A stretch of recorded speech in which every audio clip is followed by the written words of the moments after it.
বালির ঝড়, এখানে প্রচন্ড পরিমাণ বাতাস, ধুলা, পানির স্বল্পতা। সোলারও নাই না, তাহলে কি রাত্রে কি জ্বালান?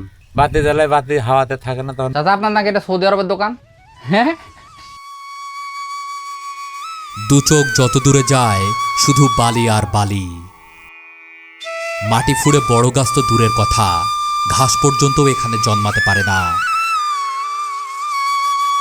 এমনই এক রুক্ষ পরিবেশের মাঝে বংশ পরম্পরায় টিকে আছে একদল মানুষ।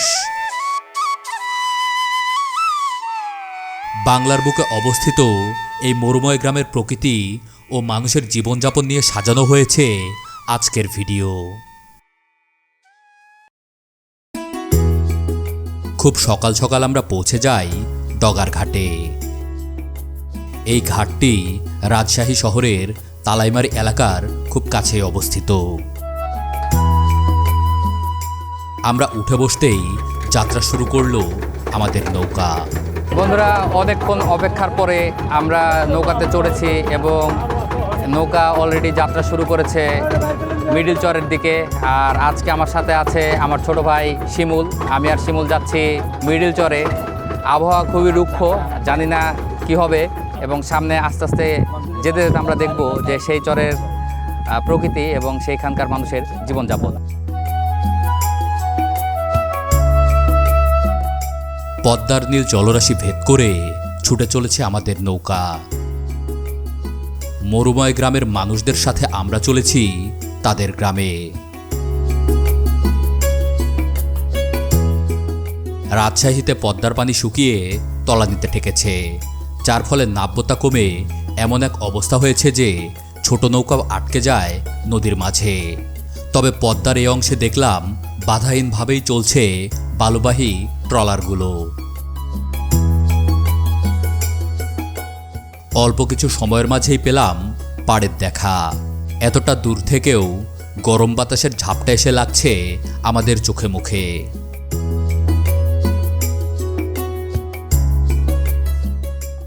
নদী থেকে নেমে একদম তপ্ত বালুর বুকে নেমে পড়েছি। এখন আমরা হাঁটতে হাঁটতে যাব মিডিল চরে, কারণ এখানে মাঝারদিয়া এবং চরখানপুরের মতো কোনো গাড়ির ব্যবস্থা নেই। এখানে হেঁটেই আমাদের যেতে হবে আর কি।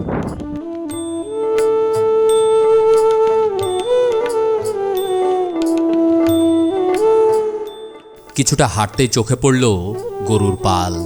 শুকনো বালি উড়িয়ে গরুগুলো চলেছে খাবারের সন্ধানে।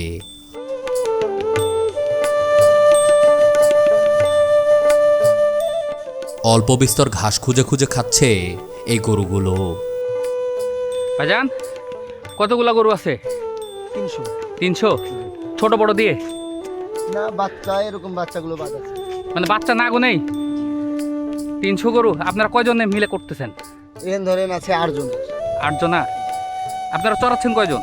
এখন আমরা আপাতত 4 জন চড়াই। 4 জন? আপনারা কি পালাক্রমে চড়ান? না, নিজের আছে, মানে ধরেন আজ 4 জন চড়াবো, কাল 4 জন, এরকম একদিন ধরে সারাদিন চড়াবো। আচ্ছা, গরু এগুলা কি পাশেই থাকে বাথানে? আপনাদের বাথান কোথায়? এই দেখেন, এখানে মোট 300 গরু আছে, যেগুলো শুধু বড়, এবং বাচ্চাগুলো এখানে তারা গণেননি যে ঠিক কতগুলো গরু এখানে আছে। কিন্তু এত পরিমাণ গরু আমি একসাথে চড়ে বেড়ানো আগে কখনো দেখিনি। এই মিডিল চরে এসেই দেখলাম যে একসাথে এত গরু।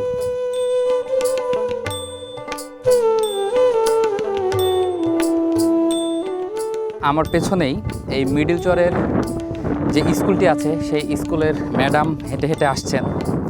তিনি একজন মহিলা মানুষ এবং তিনি অসুস্থ মানুষ, কিন্তু তারপরেও এই পথ তিনি পায়ে হেঁটে অতিক্রম করছেন। একদম তপ্ত বালু, ওপর অনেক রোদ, আর এখান থেকে প্রায় 3-4 কিলোমিটার পথ হাঁটতে হবে। এই পথ অতিক্রম করে তিনি যাচ্ছেন বাচ্চাদের পড়াইতে। তিনি প্রাইমারি স্কুলের শিক্ষিকা। আসলে একজন শিক্ষিকা কতটা কষ্ট করে এই পথ বেয়ে তারপরে যাচ্ছেন ছাত্রদের পড়াইতে। শিক্ষাও যে কতটা কষ্টকর বিষয়, এটা শহরের মানুষ বুঝবে না। এই চরের মানুষেরাই জানে যে শিক্ষা আসলে কতটা কষ্ট করে অর্জন করতে হয়। ভাই কি দুধ কিনতে আসছিলেন নাকি? কতগুলা পাইলেন দুধ?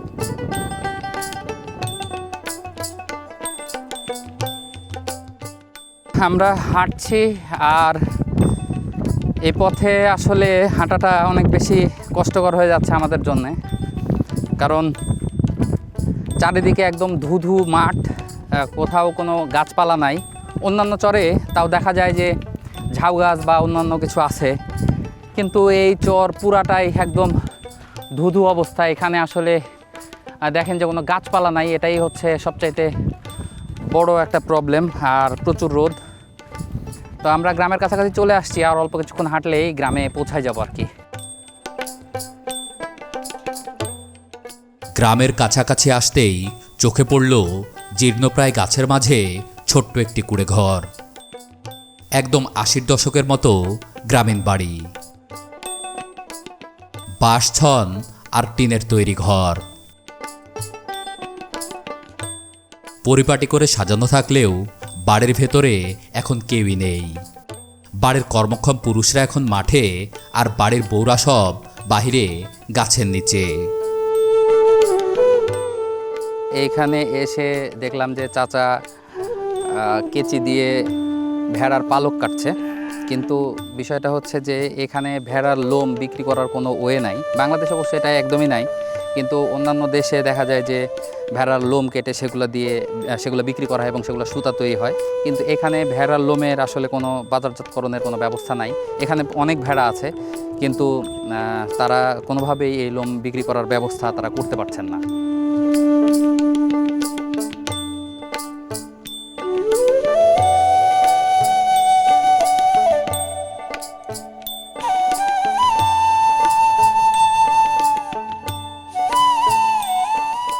তপ্ত রোদে আমাদের মাথা খুঁজছিল শীতল ছায়া। সেই মুহূর্তে আমাদের চোখ পড়ল ছোট্ট একটি বটগাছের দিকে।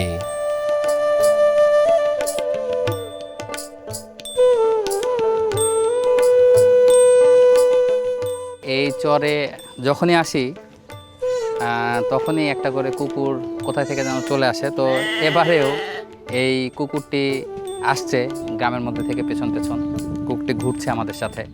এর আগের বারও যখন আসছিলাম সেই বৃষ্টির মধ্যে, পানির মধ্যে যখন সম্পূর্ণ ডুবে ছিল, তখনও ঠিক একটি কুকুর আমাদের পেছনে এভাবে ঘুরেছিল। এখন এইটাই সেই কুকুর কিনা বলতে পারি না।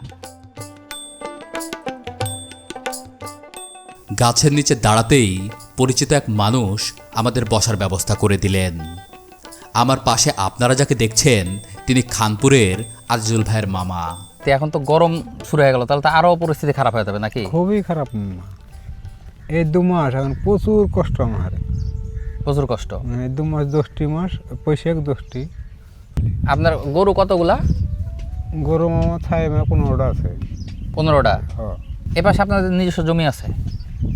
যে আমার বাপদাদার আছে। দাম কেমন এখানকার জমির? এখানকার মাটি খুবই দাম কম মামা, এগুলা বালু তো খুব দাম কম। ধরো একটা পাহাড়ি আছে, পাহাড়ের নিচে ওখানে 50-60 হাজার টাকা বিঘা। 50-60 হাজার টাকা বিঘা। আর এগুলাতে এগুলা এখন নিলে বালু সহ 20 হাজার টাকা নিবে। 20 হাজার টাকা বিঘা। আপনার প্রত্যেক সম্পত্তি কতগুলা আছে আর কতগুলা ভাঙছে? সম্পত্তি থাকে তো কাজ আছে না মামা, সব বালু দেওয়ার পরে না ঠিক আছে, তারপরে কতগুলা ভাঙছে নদীতে? ও 200-400 বিঘা হয়েছে না হলো। 400 বিঘা? আমার দাদার মামা 700 বিঘা 750 বিঘা আছে জমি। 700 বিঘা সম্পত্তি ছিল, এখন ভাঙতে ভাঙতে 300 বিঘা মতন হয়তো আছে। 300 বিঘার মতো আছে। বন্ধুরা, মানে ভাবা যায় যে আমি যে মানুষটার পাশে বসে আছি, এই মানুষটা বলছেন যে তার বাবার সম্পত্তি ছিল 700 বিঘা, নদীতে ভাঙতে ভাঙতে এখনও প্রায় 300 বিঘার মতো টিকে আছে। কিন্তু আসলে 300 বিঘা সম্পত্তি থেকে কোনো লাভ নাই। এই 300 বিঘা সম্পত্তির যে ফসল আসে সেটা আমাদের যে সমতলের যে জমি সেইখানকার 3 বিঘার সমান ফসল আসে না নাকি মামা?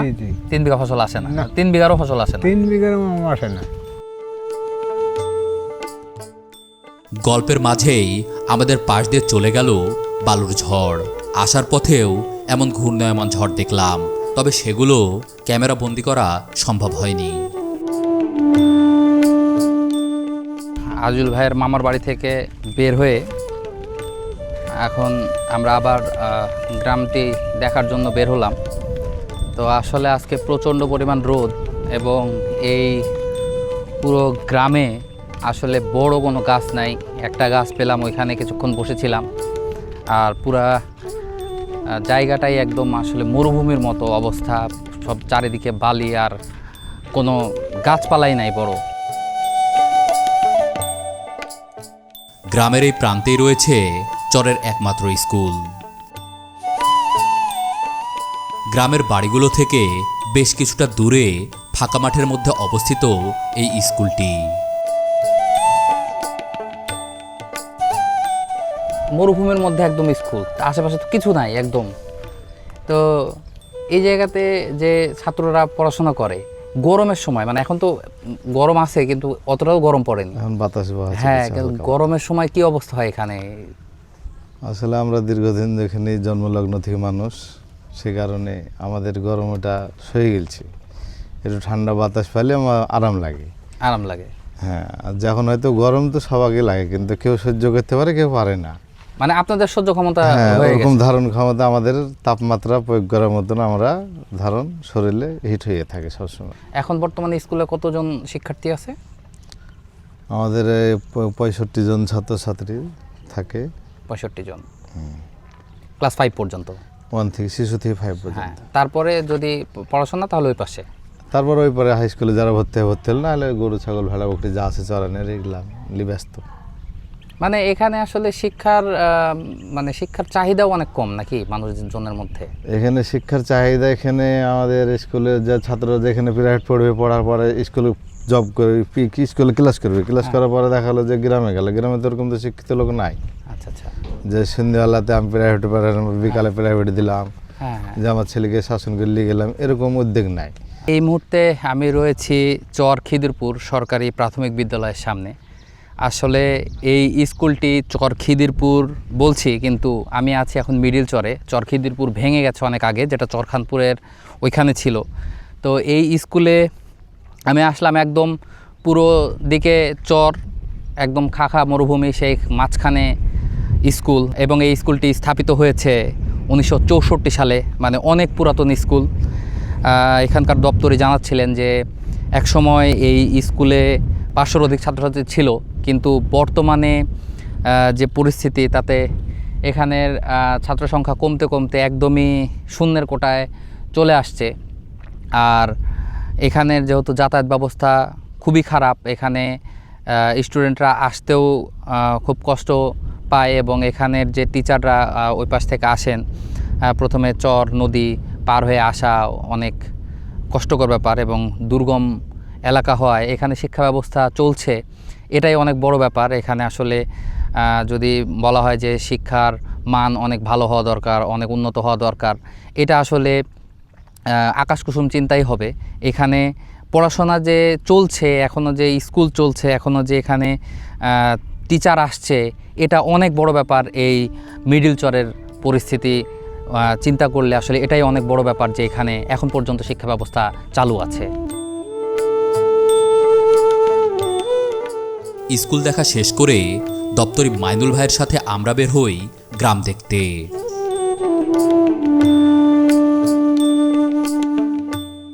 আমরা দুজনই মানুষ, কোনো বিদ্যুৎ নাই আমাদের।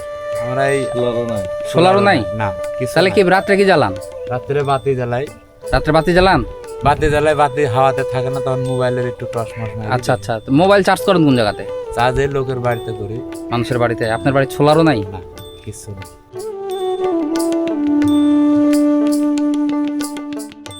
বন্ধুরা, এমন একটি গ্রাম এবং এমন একটি জায়গা যেখানে আমি আসছি এবং ঘুরছি, আর দেখছি মানুষের জীবনযাপন, দেখে বারবারই আশ্চর্য হচ্ছি।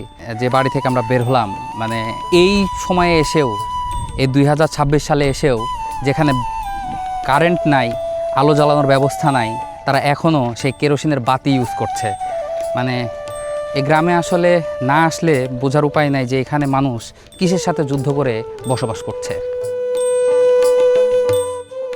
সাধারণত গ্রামের বাড়িগুলো হয় পাশাপাশি, তবে মরুময় এই গ্রামের এক বাড়ি থেকে অন্য বাড়ি বেশ কিছুটা দূরে দূরে।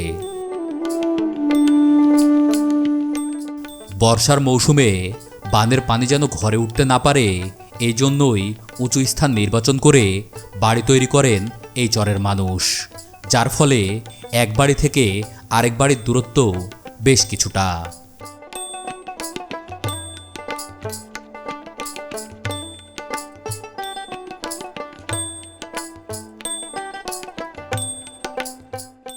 বন্ধুরা, এই স্কুলের দপ্তরি মাইনুল ভাই বলছিলেন যে এখানে কোনো গাছপালা হয় না। আমরা এই মুহূর্তে যে বাড়িতে ঢুকছিলাম সেই বাড়িরও চারিদিকে অনেকগুলো গাছ লাগানো, কিন্তু প্রায় গাছগুলাই একদম রুগ্ন এবং মরে যাওয়ার মতো অবস্থা, পাতা টাতা সব ঝরে গেছে। এখানে প্রচণ্ড পরিমাণ বাতাস, ধুলা, পানির স্বল্পতা। অলরেডি আমার ঠোঁট মানে শুকিয়ে গেছে, ঠোঁট একদম মানে ফেটে যাবে অবস্থা, এরকম এতটাই রুক্ষ পরিবেশ এইখানের।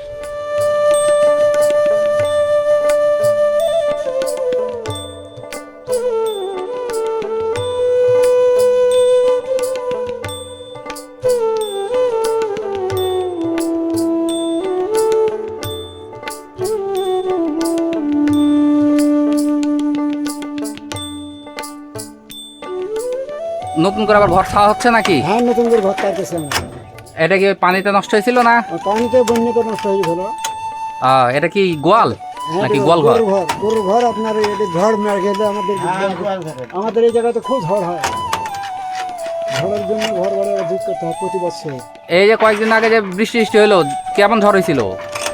ঝড় হয়েছিল একদিন, কিন্তু বৃষ্টি আমাদের খুব হয়নি। এই দুঃখটা। আচ্ছা, মানে সামনে ঝড়ের আসছে খুব সম্ভব। এই কারণে আগেই প্রস্তুতি, আগাম প্রস্তুতি। আগে আমাদেরকে বাঁচতে হবে। দেখা যাক আল্লাহ যতদূর বাঁচাতে পারে। আপনি আপনারই বাড়ি এটা না? না, আমরা কামলা। আপনি হচ্ছে ঘোরামি? আমরা কামলা। ঘোরামি বলে আমাদের দিকে, ঘোরামি বলে। আপনাদের কি বলে? আমাদের দিকে ঘোরামি বলে।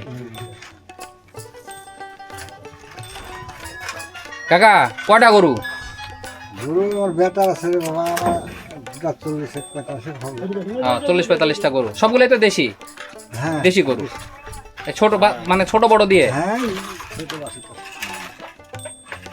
হাই, তোমার নাম কি? হ্যাঁ, জিভ দেখাও কিসের জন্য? হ্যাঁ,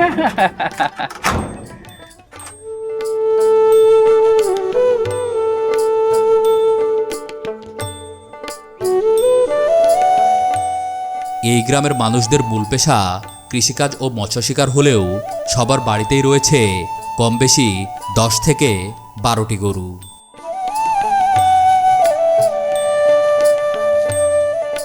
দাদা, আপনার নাকি এটা সৌদি আরবের দোকান? হ্যাঁ বন্ধুরা, এখানে আসার পরে আমরা একটা দোকানে ওয়েট করলাম, কিছুক্ষণ রেস্ট করলাম। তো এটাই হচ্ছে সেই দোকান। আর আমাদের সেই ভাই বলছিলেন যে এটি হচ্ছে সৌদি আরবের দোকান। ভাই, হ্যাঁ, সৌদি আরবের দোকান। তো আমরা এখন সৌদি আরবের দোকান থেকে সামনের দিকে যাচ্ছি। হ্যাঁ, সামনে একটু দেখবো আমরা, আরও গ্রামের ভেতরে ঢোকার চেষ্টা করতেছি। কারণ এখানে আসলে হাঁটতে গেলে অল্প কিছুক্ষণ হাঁটার পরেই নিজে ক্লান্ত হয়ে যাচ্ছি, এত খারাপ অবস্থা এখানে। আর মুখ চোখ শুকায় যাচ্ছে রোদের তাপ, এবং এখানে আসলে রুক্ষ পরিবেশ। এখানে আর্দ্রতার পরিমাণ অনেক কম, যার কারণে ঠোঁট সব ফেটে চৌচির হয়ে যাচ্ছে।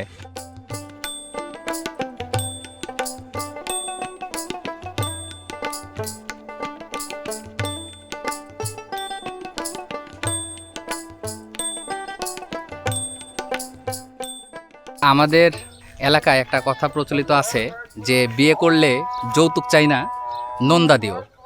তো এখানে এসে সেটাই মনে পড়ে গেল কথাটি, যে যৌতুক চাই না, হ্যাঁ, 1 লাখ নন্দা দিও। তো আসলে এইখানে যেহেতু অনেক গরু পালন হয়, এবং এখানে আমি এক বাড়ির সামনে এসে দেখতে পাচ্ছি যে অনেক নন্দা, আর কি আমাদের এখানে নন্দা বলে, এটা গোবর দিয়ে তৈরি।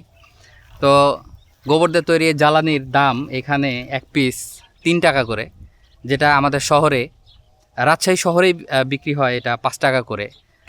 প্রায় শহরের প্রত্যেকটা জায়গাতেই এই নন্দা বিক্রি হয় 5 টাকা করে। তাহলে চিন্তা করুন, কেউ যদি 1 লাখ নন্দা চায় তাহলে সে কত লাখ টাকা পাচ্ছে। এই কারণেই বলা হয় যে বিয়ে করে যৌতুক চাই না, 1 লাখ নন্দা দিও।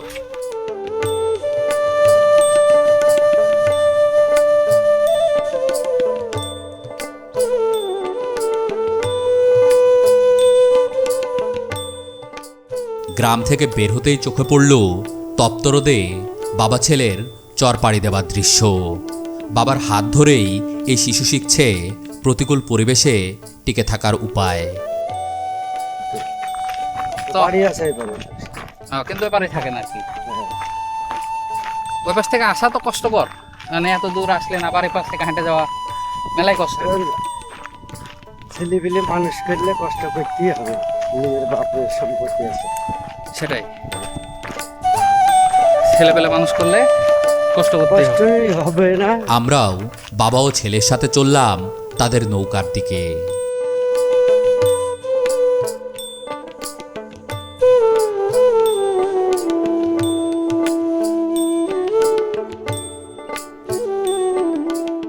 তপ্ত বালির পর যখন চোখে পড়ল নদীর পানি, মনে হলো ঝাঁপ দেই নদীর বুকে।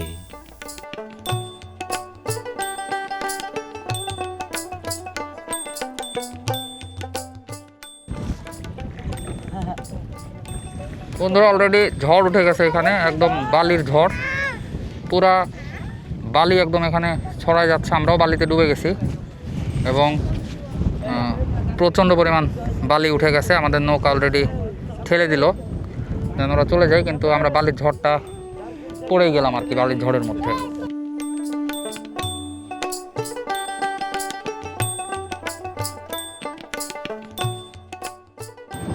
বন্ধুরা, অলরেডি আমরা নৌকাতে চড়ে বসছি এবং নৌকা যাত্রা শুরু করছে।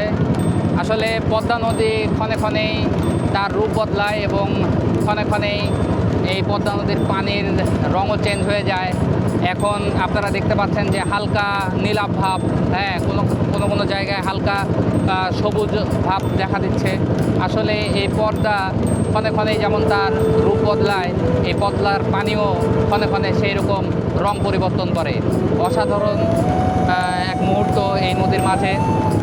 আর আমরা যে চর থেকে ফিরছি সেই চরটা আসলে 90 দশকের চরই বলা যায়। 90 দশকের বললেও ভুল হবে, যেখানে 80 দশকের যে চিত্র ছিল বাংলার, গ্রাম বাংলার, সেই রকম ঘরবাড়ি এখনও সেখানে আছে। এটা দেখে ভালো লাগছে এবং এই পদ্মার বুক চিরে এই ছোটো নৌকায় আমরা যে অবশেষে ওই গ্রাম থেকে ফিরতে পারছি, এটা অনেক বড় কিছু। এখন আমরা এই নদীটি পার হয়ে যাব, যেহেতু আবহাওয়া অনেক শান্ত এবং পদ্মাও অনেক শান্ত আছে, সুতরাং ছোট নৌকা হলেও আমাদের কোনো প্রবলেম হবে না ইনশাআল্লাহ।